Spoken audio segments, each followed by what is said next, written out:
네, 지금 이 시간에는 우리 하나님의 말씀 같이 보도록 하겠습니다. 오늘 말씀은 마태복음 25장이 아니라 24장입니다. 마태복음 24장 32절부터 36절까지입니다. 무화과나무에서 교훈을 배워라. 가지가 연하여지고 잎이 돋으면 너희는 여름이 가까이 온 줄을 안다. 이와 같이 너희도 이 모든 일을 보거든 인자가 문 앞에 가까이 온 줄을 알아라. 내가 진정으로 너희에게 말한다. 이 세대가 끝나기 전에 이 모든 일이 다 일어날 것이다. 하늘과 땅은 없어질지라도 나의 말은 결코 없어지지 않을 것이다. 아멘. 제가 말씀을 위해서 잠깐 기도하겠습니다. 사랑하는 아버지 하나님, 우리에게 진리의 말씀을 주셨는데 그 진리의 세계가 주님 말씀 통해서 우리의 영혼에 활짝 열림이 일어날 수 있도록 축복하여 주시옵소서. 주님의 성령께서 함께 하시며 그 일을 이루어 주시옵소서. 예수님의 이름으로 기도하였습니다. 아멘.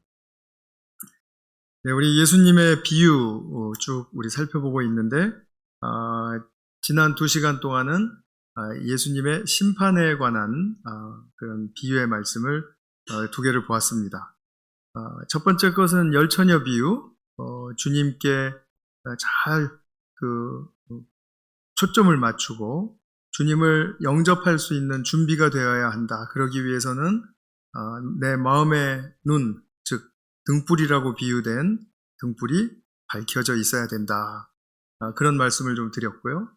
그 다음에 양과 염소의 비유를 통해서는 주님이 그 편에 계시는 가난한 자를 얼마나 사랑하고 돌볼 수 있는가 하는 것이 심판의 기준이 된다. 이런 말씀을 드렸습니다. 이런 문맥에 따르면 이제 오늘 볼 그 비유의 말씀도 재림 심판에 관한 말씀이어야 되는데 오늘 사실은 이 본문은 재림에 관련된 비유 말씀이 아닙니다. 그런데도 보는 이유는 뭐냐면 이 본문을 재림의 심판 때에 일어날 일이라고 그렇게 오해하는 그런 일들이 너무 많아서입니다. 무화과나무가 연해지고 그리고 싹이 돋으면 여름이 가까이 온 줄 알아요. 유대인들은 그것을 압니다. 우리도 다 알 수 있겠죠. 너무나 쉬운 일이죠. 그렇게 이런 일들이 이런 무화과나무에 일어나면 여름이 가까이 왔다라는 것을 아는 것처럼 예수님께서 지금 24장 1절부터 시작해서 지금 오늘 본문 말씀하시기 전까지 한 이런 모든 말씀 속에 들어가 있는 징조들이 나타나면 그럼 바로 예수님께서 내가 온다라는 사실을 기억해야 한다라는 그런 말씀이세요. 여기서 예수님께서 오신다라는 말씀은 재림 때 오심을 말씀하시는 것이 아니라 실제로 AD 70년에 있었던 예루살렘 멸망 때 심판의 주로서 오신다라는 그런 말씀을 하시고 있는 것입니다. 오늘 이 말씀을 좀 같이 함께 살펴보려고 해요. 이제 우리가 많은 그냥 피상적인 이해로 그냥 속단한 그런 성경 구절들이 있었구나라는 것을 조금 발견하실 수 있으면 좋겠다라는 생각이 듭니다.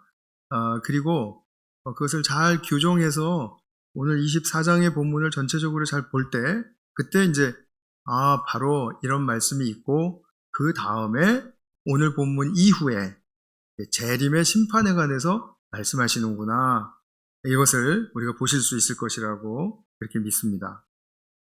그래서 오늘 이 말씀의 초점은 실제로 있었던 이스라엘의 그 예루살렘 성전의 심판 사건에 관한 것입니다. 이것은 24장 1절부터 우리가 쭉 보셔야 되거든요. 그래서 좀 긴 그런 좀 말씀이지만 제가 요점만 좀 간단하게 정리를 해서 우리가 좀 이해할 수 있도록 제가 도와드리도록 그렇게 하겠습니다. 이제 예수님 당대에 가장 이제 이 이스라엘 민족에게 중요하게 여겨졌던 것은 무엇이냐면 성전입니다.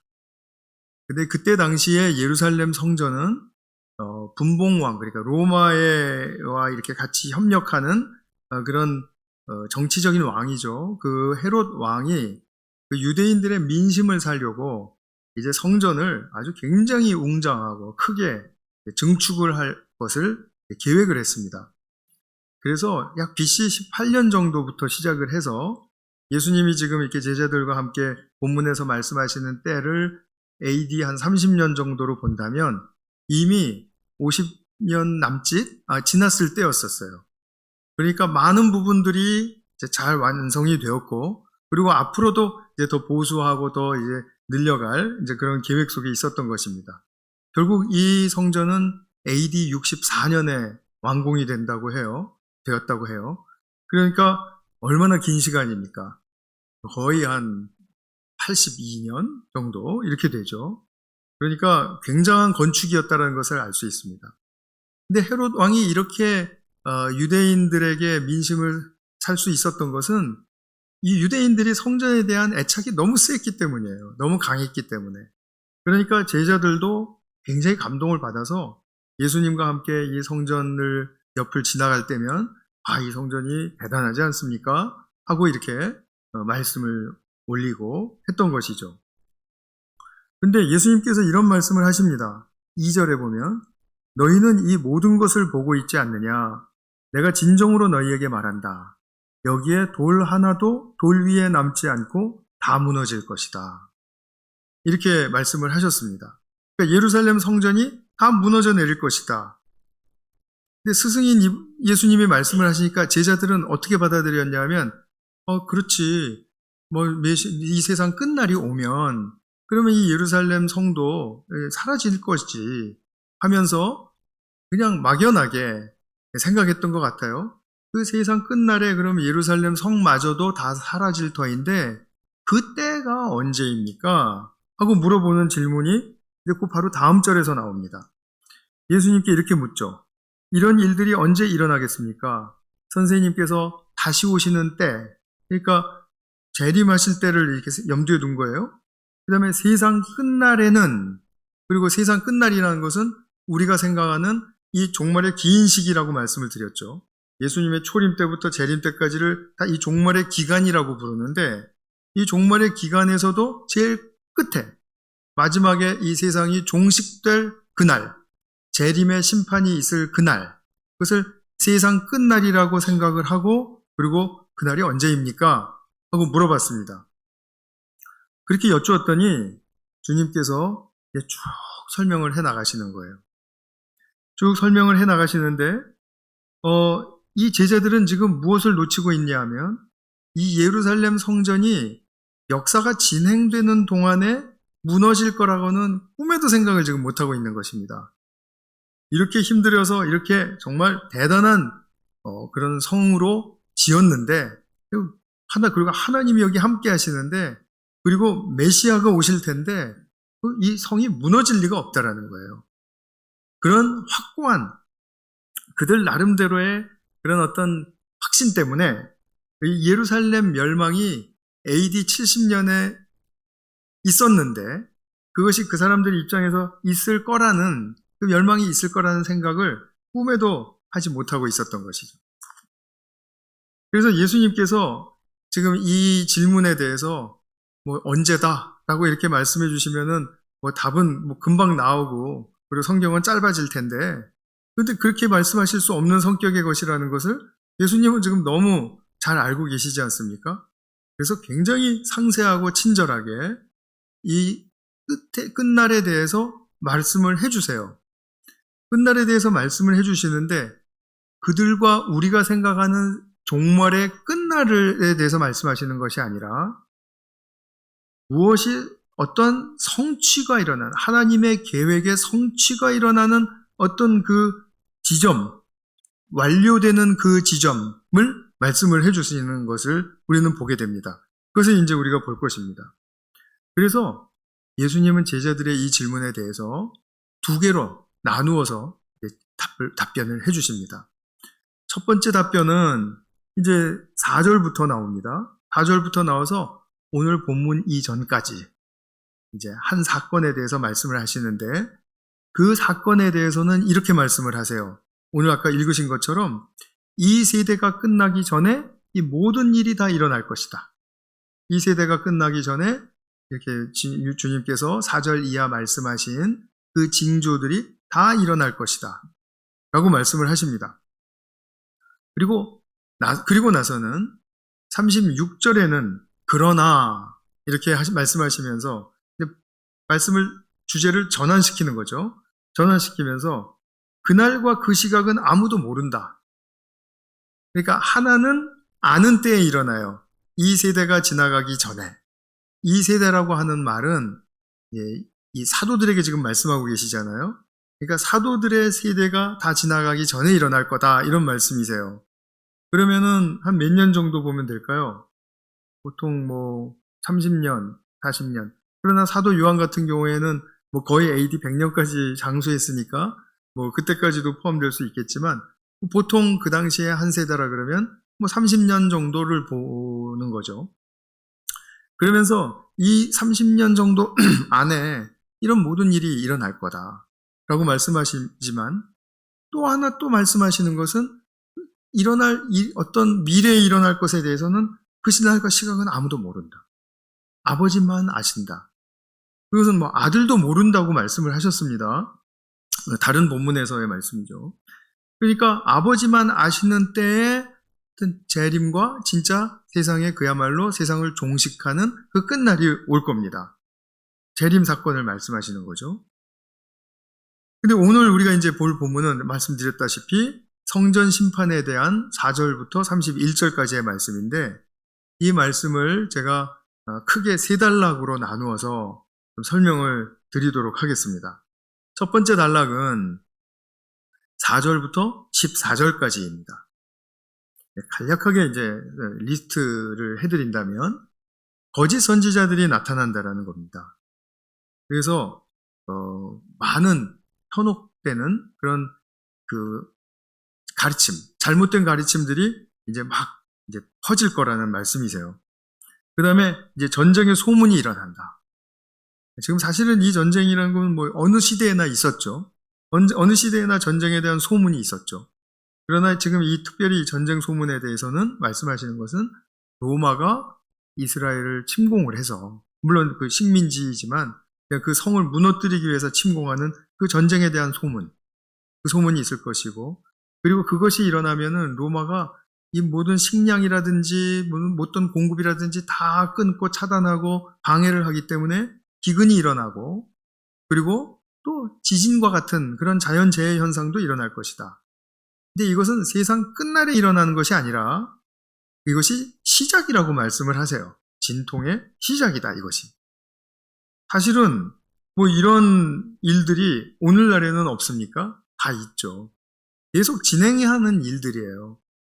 그렇지만 이제 지금 여기서 말씀하시는 이 문맥에서는 이제 그런 그 로마에 의한 예루살렘 멸망이 일어나는데 진통하는 그 시작점에 불과하다라는 말씀입니다.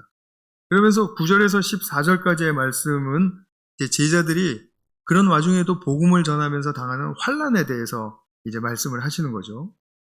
많은 사람들이 사랑이 식을 것이다. 그리고 그 복음을 전하는 사람들은 굉장히 어려움을 겪을 것이다. 그것이 당신들이다. 라는 말씀이죠. 그래서 14절에 보시면 이런 말씀을 하시죠. 이 하늘나라의 복음이 온 세상에 전파되어서 모든 민족에게 증언될 것이다. 그때야 끝이 올 것이다. 이것을 요 한 구절만 딱 보면 예수님이 다시 오실 때까지 우리 열심히 복음 전파해서 온 세상에 미전도 종족에까지 정말 잘 선교하고 그래서 다 복음이 증언이 되면 그러면 그때 예수님 오실 거라고 믿는 그런 믿음이 우리에게 이제 충만하죠. 사실은 그렇습니다. 근데 사실은 문맥을 보세요. 맥락을 보시면은 지금 그때 먼 후에 재림 때 있을 이야기를 하시는 게 아닙니다. 지금 이 말씀은 뭐냐면 하늘나라의 복음, 예수님이 가져오신 복음이죠. 그것을 지금 누가 전하는 세대에 살고 있습니까? 예수님과 사도들이 전하는 세대에 살고 있고 예수님이 떠나시면은 바로 그 다음 때는 사도들이 그 세대를 이어받을 거예요. 자, 그러면 이 세대에 어떤 일이 일어날 것이냐라는 것입니다. 이 사도들이 열심히 선교하고 전도했죠.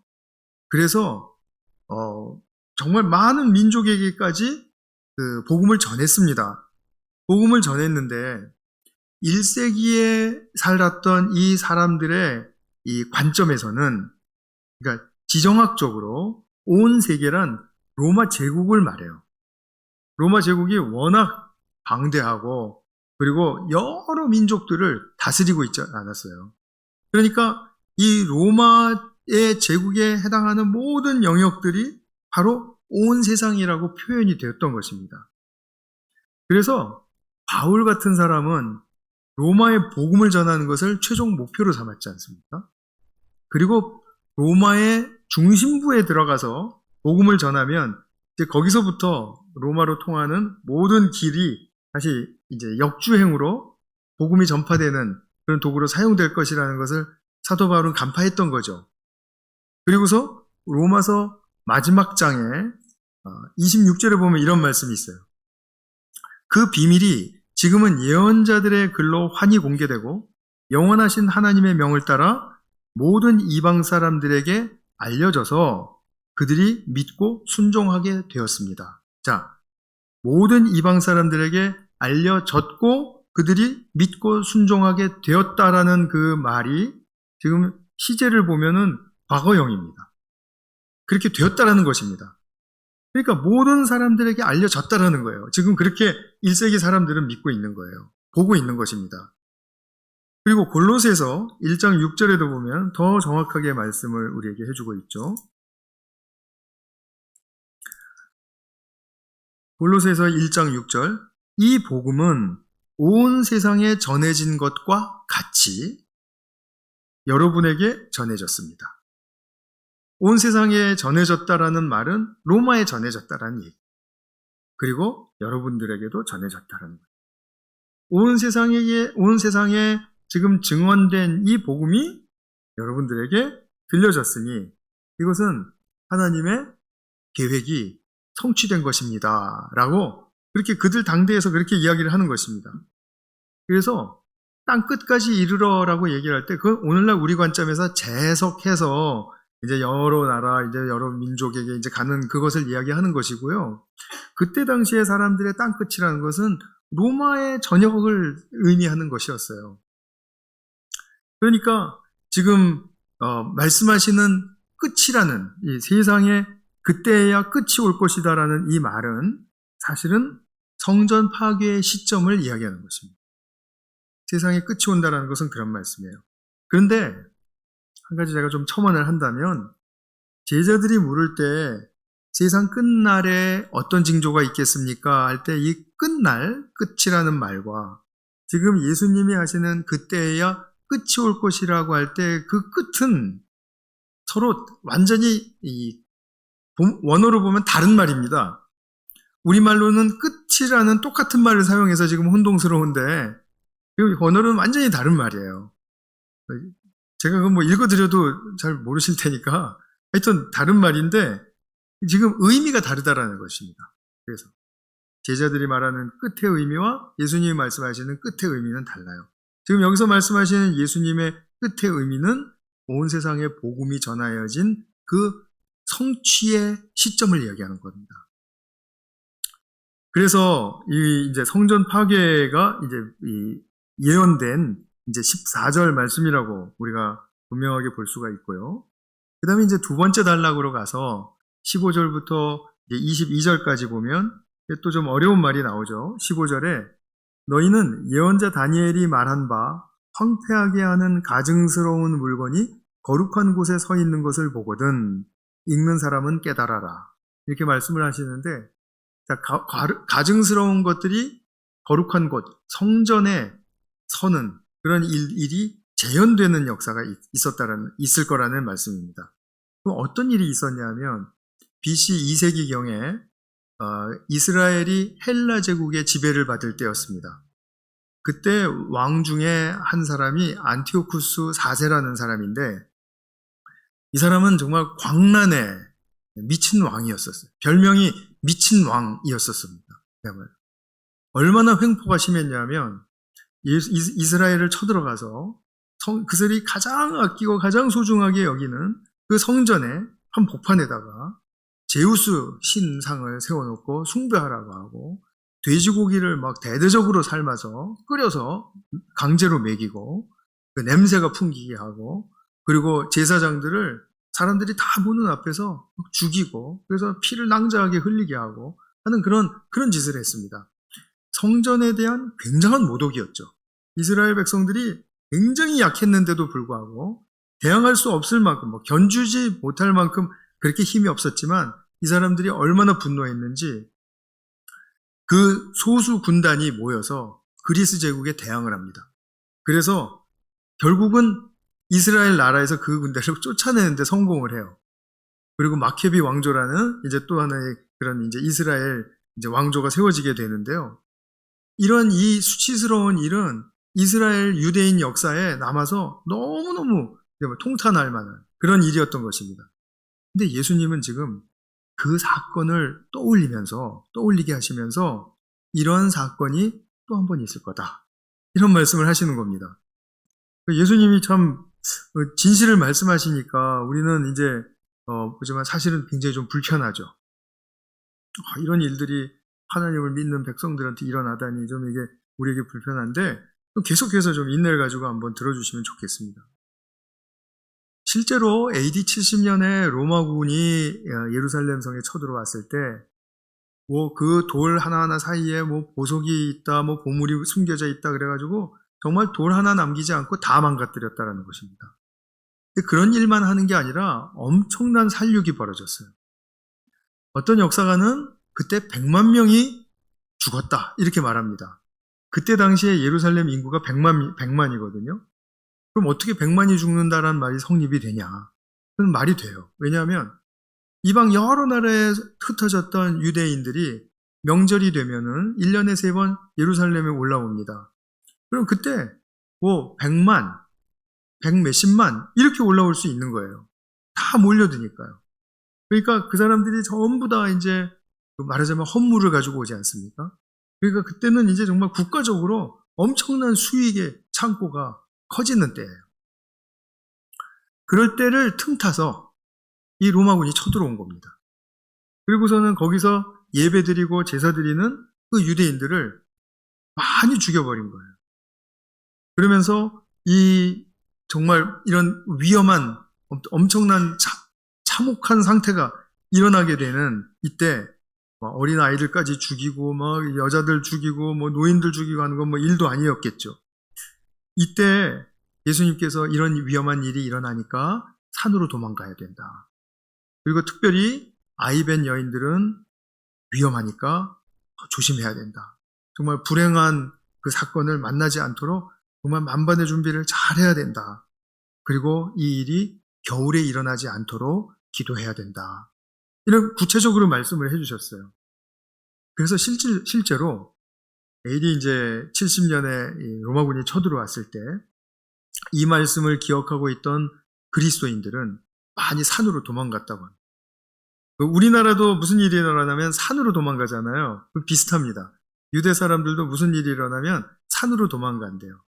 근데 산으로 도망가서 많이 살았는데 대부분의 성도들이 그래서 그런 위험한 지경으로부터 생명의 구원을 받았다라고 그렇게 또 역사가가 기록을 해주고 있습니다.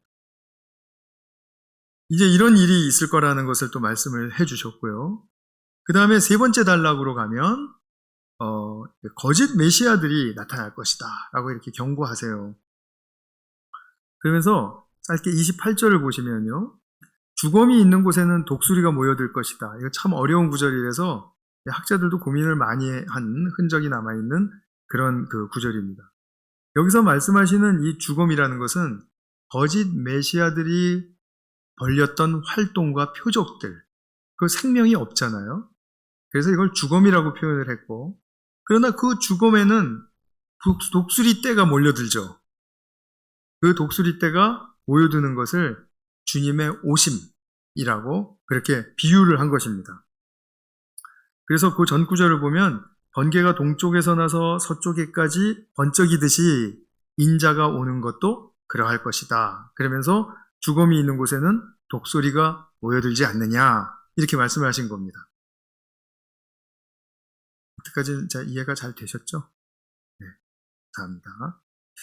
그래서 29절에 보시면 이제 인자가 오실 때 그 징조를 말씀을 하세요. 그 환란의 날들이 지난 뒤에 곧 해는 어두워지고 달은 그 빛을 잃고 별들은 하늘에서 떨어지고 하늘의 세력들은 흔들릴 것이다. 예수님이 처음 말씀하신 거 아니죠? 구약에 보면 선지자들이 많이 이야기한 거죠. 이사야, 에스겔, 요엘 이런 선지서에 보면 나오는 말씀들입니다. 언제 이런 말씀들이 나옵니까? 막 하늘에 어두워지고 막 별들이 떨어지고 그다음에 뭐 이런 거요. 세력들이 흔들리고 하나님의 임재가 임할 때, 특히 하나님의 심판이 임할 때 이렇게 우주가 흔들리는 그런 묘사를 해요. 그래서 이런 표현을 특별히 이제 규정해서 이 우주적 붕괴 언어다 이렇게 말을 합니다. Cosmic Dissolution Language 이렇게 말을 해요. 29절은 그것입니다.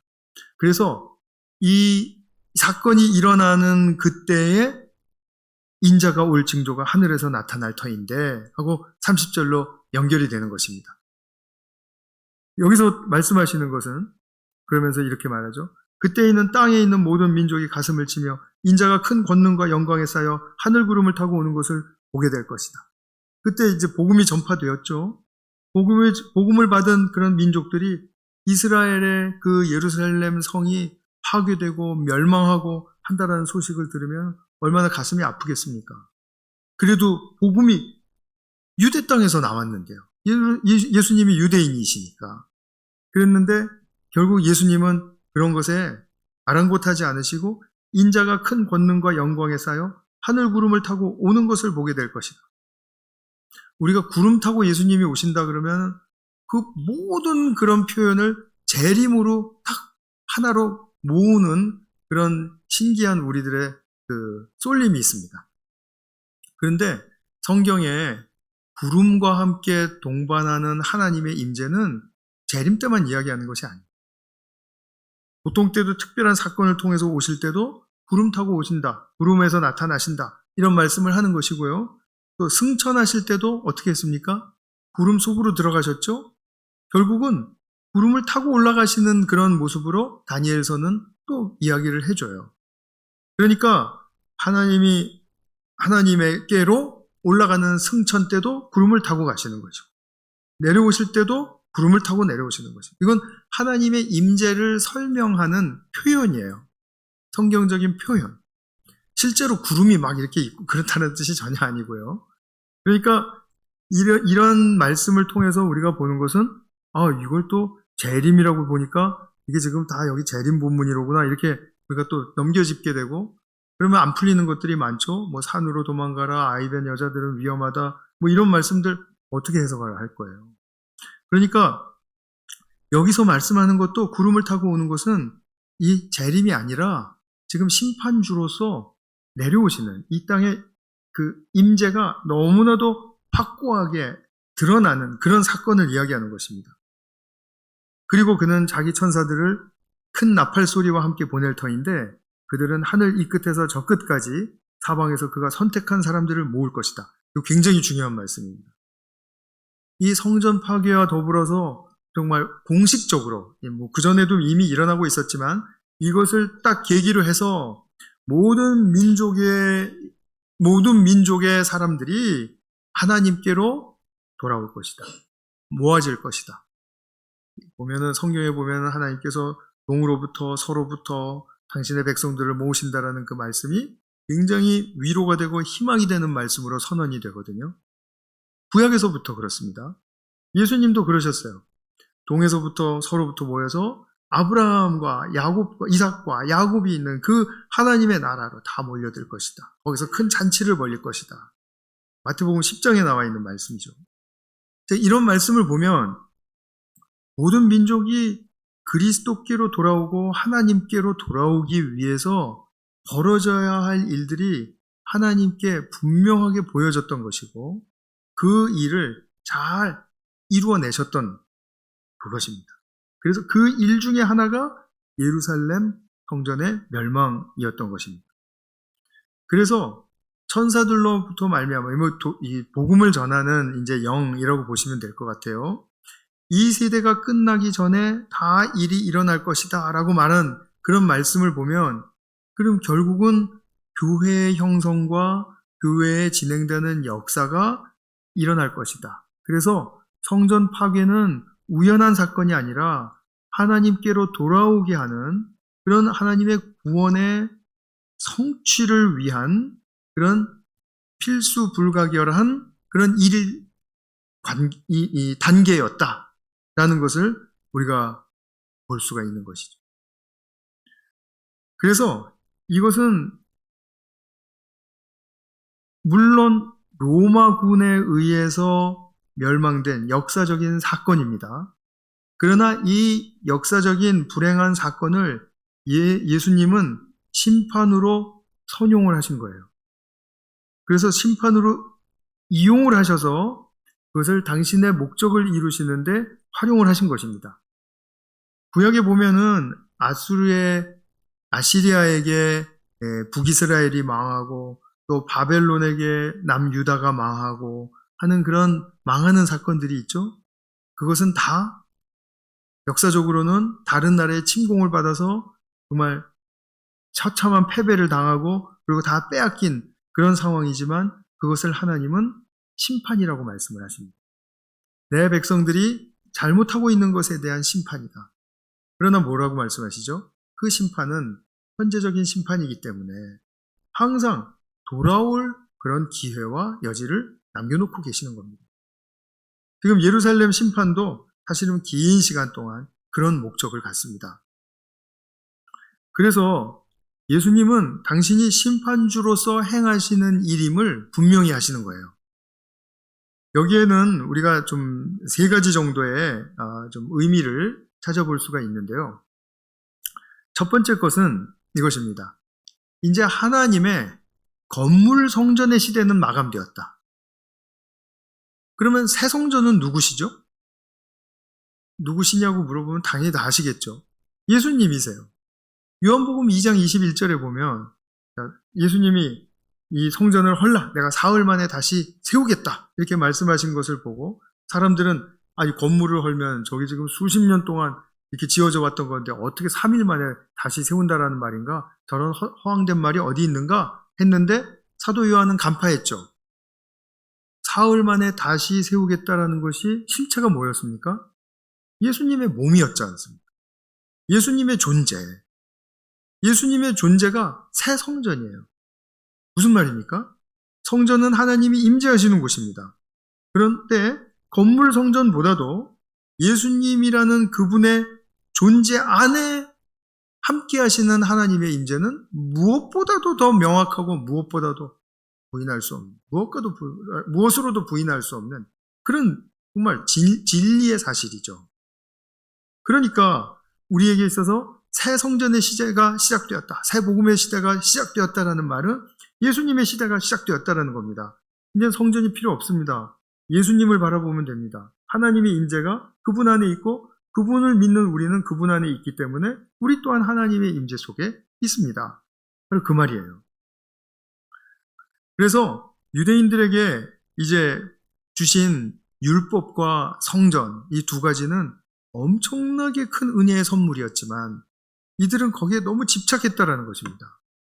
그래서 이 율법과 성전이 가리키는 그리스도의 이 참 의미를 놓쳐버리게 되니까 자기들 계속해서 율법의 세세한 조항에 매달리고 성전 그 건물에 대한 집착 때문에 진짜 참 성전이신 예수님이 오시고 참 말씀이신 예수님이 오셔도 못 알아본 겁니다. 이 못 알아보는 일이 계속 유대인들에 의해서 지속이 되면 안 되겠죠? 이것은 끊어져야 될 일 아니겠습니까? 그러니까 예수님은 인위적으로라도 유대인들의 이런 끝없는 오해와 그리고 집착을 끊어내셔야만 했던 것이죠. 그러면 만일 유대인들이 율법의 또 성전의 참 의미를 알고 그리스도가 오셨을 때 정말 이 실체가 오셨군요 하고 이제 당신께서 정점을 찍어 주셔야 됩니다. 우리가 다 당신을 믿고 따르겠습니다. 라고 이야기했다면 어떻게 됐을까요? 더할 나위 없이 좋은 사건이 되었을 거라는 겁니다. 그렇게 됐어야 마땅했다라는 것입니다. 근데 유대인들이 그렇게 하지는 않았기 때문에 당신의 백성임에도 불구하고 심판을 하셔서 그 맥을 끊으셔야만 했던 바로 그 예수님의 의도를 우리는 잘 볼 수 있어야 되겠죠. 두 번째 의미는 무엇이냐면 유대인들은 이제 출애굽 후에 1400년 동안 율법을 기초로 해서 그 나라에게 지어진 그 명칭이 위대한 명칭이 하나 있었습니다. 무엇입니까? 그 나라는 무슨 나라라고 불리웁니까? 제사장 나라라고 불리웁니다. 그죠? 출애굽기 19장에 보면 그래요. 그래서 제사장 나라로 세워줄 것이다 라고 해서 제사장 나라로 세워주셨습니다. 위대한 직분이죠. 근데 제사장 나라에서는 무엇이 그러면 가장 중요할까요? 제사가 중요해요. 다 아시다시피. 그 다음에 또 무엇이 또 중요할까요?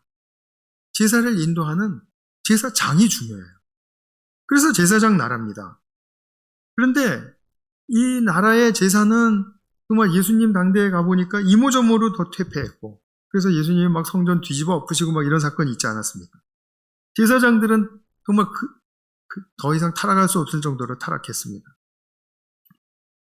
그들이 로마와 결탁을 한 사람들이었기 때문에 이거는 제사장 계열도 하나님 말씀대로 따르지 않고 제사장 직분도 잘 행하지 않으면서 그러면서 로마와 결탁되어서 자기들이 얻고 있는 아까 말씀드린 명절 때 올라오면 그 큰 어마어마한 수익 그것을 배분하고 그리고 취하고 해서 다 떵떵거리고 그리고 제사장들은 대제사장은 특히 죽을 때까지 임기가 보장되어야 됩니다. 그런데 그 당대에만 10몇 명의 대제사장이 바뀔 정도로 그렇게 혼란스러웠던 제사장 나라의 퇴폐한 모습을 보여주고 있었거든요. 그러니까 이것이 얼마나 적나라하고 추하게 예수님 눈에 보였겠습니까? 종교적으로만 자기들이 어떤 제사장의 직분을 잘 감당하는 것이 아니라 이것을 정치적으로 사회적으로 막 오용하니까 그리고 세도를 부리니까 그러니까 이런 상태에서 참 성전에 또 참 제사의 의미가 되신 예수님은 알아보지 못할 수밖에 없죠. 제사장 나라의 본질만 잘 깨달았어도 축복 가운데 자기 민족은 물론 그 주변의 모든 나라들을 그리스도께로 인도하는 일을 감당했을 것입니다. 이 일에 실패했기 때문에 구약 시대에서도 그렇게 연달아 여러 번 심판을 당했음에도 불구하고 그것이 점점 더 악화되는 길로 가고 있으니 제사장 나라가 이렇게 되고 있다는 것을 더 이상 이 세상에 보여주면 안 되겠죠. 그렇기 때문에 심판을 통해서 이들의 헛된 주장과 그리고 거짓된 그 방식 그리고 그들의 오해를 딱 끊어버렸어야만 했던 것이죠. 심판이 그래서 필요했던 것입니다. 세 번째, 마지막으로 이 예루살렘 멸망 심판은 어떤 의미를 주냐 하면 앞으로 있을 재림 심판이 어떠한 것인지를 내다보게 하는 창문 역할을 해줍니다. 무슨 말씀이냐 하면 이스라엘 지도자들과 종교인들이 우리와 영 다른 사람들이어서 그런 잘못을 행한 것이 아니라는 것입니다. 그래서 하나님의 심판의 역사는 하나님의 구원의 목적을 그리고 또 창조의 목적을 이루는데 너무 오랫동안 그리고 다르게 그리고 거짓되게 주장하고 펼쳐가고 가르치고 이렇게 하다 보면은 그것은 반드시 끝날 날이 온다라는 겁니다. 그것은 끝날 날이 그 마지막 날에는 정말 대대적으로 일어날 것이라는 거죠. 그래서 예루살렘 멸망 심판은 남의 얘기가 아니라 우리에게도 적용할 수 있는 이야기가 됩니다. 그런데 너무 두려워하시지 않았으면 좋겠어요. 이런 말씀을 드리는 설교자의 입장에서는 야, 이거 정말 참 너무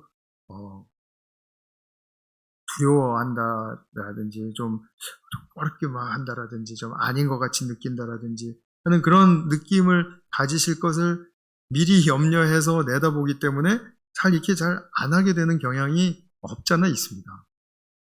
제게도 그런 마음이 있거든요. 그럼에도 불구하고 제가 꼭 해드려야 되는 말씀은 여기에 있습니다. 심판을 두려워할 것이 아니라 구원받는 자신의 모습을 즐거워하라는 것입니다. 그러면 됩니다. 우리가 예수님을 믿고 예수님의 말씀을 듣고 예수님의 말씀이 들려졌으면 그 말씀을 하나라도 한 걸음 실천해 나가는 그런 삶을 살 때 우리에게는 엄청난 일이 벌어집니다. 그 엄청난 일이라는 것은 스케일이 크고 막 눈에 띄게 어떤 이렇게 화려한 일이 벌어진다라는 뜻이 아니라 내 속에, 내 내면의 속에 한 걸음 순종으로 말미암아 하나님의 나라에 대한 정말 열림이 일어난다라는 것입니다. 열림. 그것은 우리에게 위로와 희망을 가져다 줘요. 그렇기 때문에 심판의 메시지를 듣고 주님께로 돌아간 사람은 한 걸음을 내딛더라도 하나님 나라를 바라보는 희망과 그 나라로부터 오는 위로를 얻습니다. 그래서 주님께 딱 달라붙어 있으면은 안전하구나. 그리고 엄청난 축복이 임하는구나. 사실 이 세상은 무서운 세상입니다. 우리가 이런 심판의 메시지를 듣고 두려워할 것이 아니라 세상에 벌어지는 일들을 보고 두려워해야 될 것입니다. 그런데 그것은 그냥 다 일어나는 일이니까 그렇다고 쳐요. 근데 이런 말씀을 들으면 예수님마저도 이런 생각이 든단 말이에요. 그런 생각하지 않으셔도 돼요. 예수님을 분명하게 믿으신다면 우리에게는 원의 축복이 분명하게 약속되어 있습니다. 그래서 언제든지 지금이면 좋겠습니다. 지금 내가 주님을 믿고 있지만 주님께로 한 걸음 더 들어가는 거예요. 그래서 주님의 메시지를 보고 읽고 그리고 그 메시지를 듣고 행하는 것입니다. 아주 단순한 그 한 행동이 우리로 하여금 새로운 삶으로 인도해주는 계기가 되는 것입니다. 그런 계기들이 많이 펼쳐질수록 풍성한 삶이 이루어지는 것이겠죠. 이것을 꼭 누리시기를 축복합니다. 우리 성도님들 하나님의 구원의 성취의 축복을 정말 풍성하게 누리시는 그런 역사가 함께 하시기를 간절히 기원합니다. 기도하겠습니다. 하나님 아버지, 참 우리가 정말 주님의 오시는 그 역사는 우리가 알고 있고 또 보고 있는 것보다도 성경을 통해서 더 정확하게 알 수 있다는 사실을 깨닫게 됩니다.